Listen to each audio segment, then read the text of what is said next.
All right, what is up, everybody? Happy Father's Day. Happy Father's Day. I just realized that I'm doing the Father's Day episode, and sometimes, you get Easter, maybe there's a Christmas one, Mother's Day, Father's Day. So happy Father's Day to all you dads out there. Just quick advice before you go in there. Father's Day can be one of two things. Father's Day can be a day where you go golf, right? And you get away from your family, or Father's Day can be a day that you spend with your kids and spend with your family. I also know it can be a difficult day for those who have lost a father. I know that's not easy as well, but happy Father's Day to all the dads out there. Be with your family. Hey, maybe even say, even though it's Father's Day, let's go to church. How about that? All right, hey, here's what we're going to talk about in this video. The Detroit Lions have found enemy number one, and he is going to be enemy number one for some time. And we got to find out just how surprised Brad Holmes was when Ben Johnson not only left, but left for the Chicago Bears.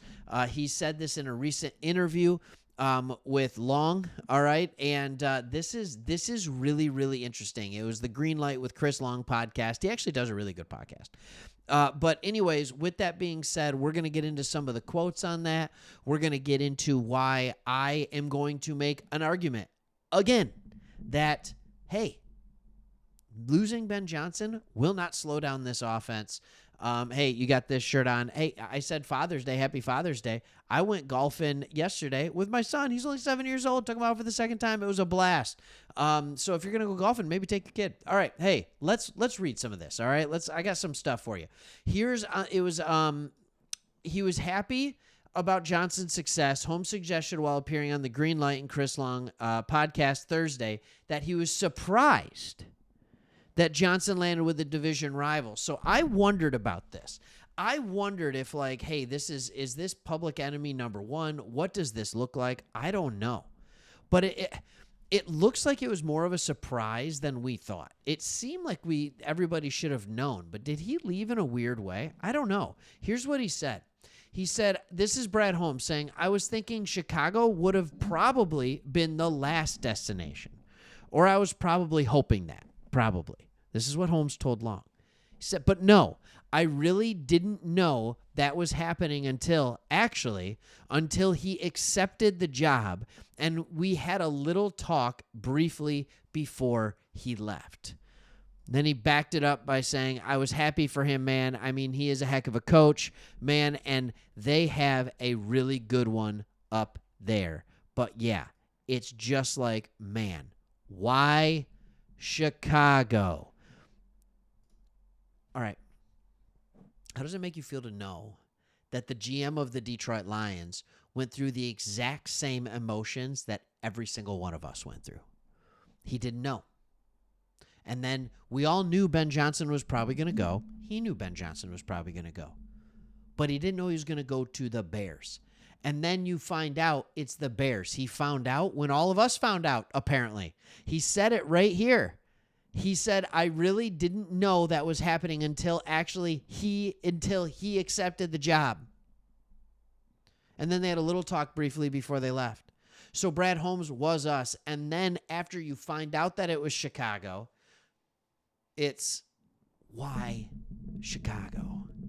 And that's the struggle that I think many of us had. But I am going to continue. And I love when we can get things that are confirmed in interviews, because I have gone on here, Chris has gone on this show over and over again, and we've talked about how this was not Ben Johnson's offense.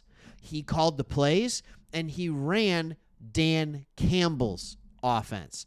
And I think toward the end of last year, you started seeing it morph, the trick plays, all that kind of stuff. That was what Ben Johnson had fun with.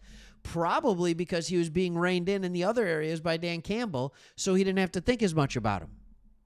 All right, so here's what's interesting. We're going to see it right here. Holmes doesn't anticipate major offensive changes, though, because Campbell is still running things as head coach. Here's what he said. It's going to be some new wrinkles, but I think in terms of the change to the looks, that really comes from Dan. In terms of he's looking to evolve it regardless, whether Ben was still there or still here or not. That is confirmation to what we have been saying on this channel. Like, I love that. It is conversation or confirmation that this is Dan Campbell's offense. I've been saying it for years. You've been hearing it, but now we get Brad Holmes saying it comes from Dan. This is what Dan wants. This is what Dan is doing. And when you look at the offense and you see the things we're doing, it's very similar to the Sean Payton offense because that's where Dan Campbell came from. He went on to say, I will say, just because John Morton and Ben were both here in 22, with Dan overseeing the whole thing, I don't see a lot of wholesale change. But there's going to be some evolution there, just because that's how Dan is, just regardless. So he's again going back to saying, Dan Campbell. It's Dan Campbell. He's the guy running this. And don't forget, I've mentioned this 100 times, it feels like, but I forget. Most people are watching the video for the first time.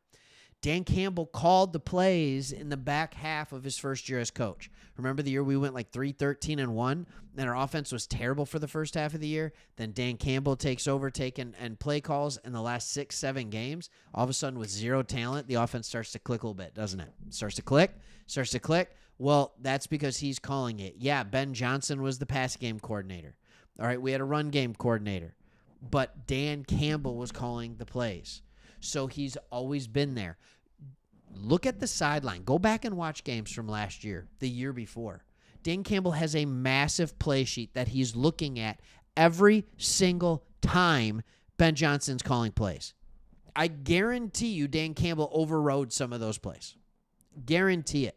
I guarantee you Dan Campbell at times was telling Ben Johnson exactly what he wanted to have run. But I'll tell you what, when the defense took the field and Aaron Glenn had that little play sheet that he would cover his mouth with, all right, Dan Campbell wasn't looking at that one. Nope. Why? Because Dan Campbell wants a piece of this offense because that's what he does. And I think that's what people are confused about with Dan Campbell. It is amazing. I had this conversation with a friend not that long ago. And we were talking about one of the teams that we actually talk about. We have a second channel, Sports Talk Extra. If you like other NFL teams or want to watch them, you can watch it. Don't worry. Every video, we make sure everybody knows we are Lions fans. All right, go Lions. But with that being said, we talked about teams like the Texans and, like a defensive-minded head coach.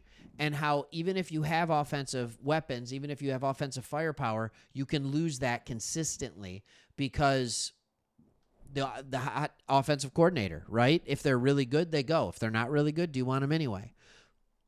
Dan Campbell, but also defensive coordinators, you usually bring that like tough-minded, hard-nosed, kneecap-biting mentality. The Detroit Lions got a dog in Dan Campbell, but he's also an offensive-minded guy. The offense will always be okay as long as Dan Campbell's here and he's the head coach. These are things we can't forget. This is the kind of stuff we can't forget. That is why this franchise is set up for success in the long run. All right, so yes, public enemy number one is Ben Johnson. Yes, now that we know that he left without even telling Brad Holmes where he was going, it can allow you to like him less. It can. You don't have to. All right, you don't have to. I don't like disliking people, but I'll tell you who you can dislike no matter who their head coach is the Chicago Bears. We will not like the Bears. Can't do it. Won't do it. Hate them. All right, see you on the next one. Peace.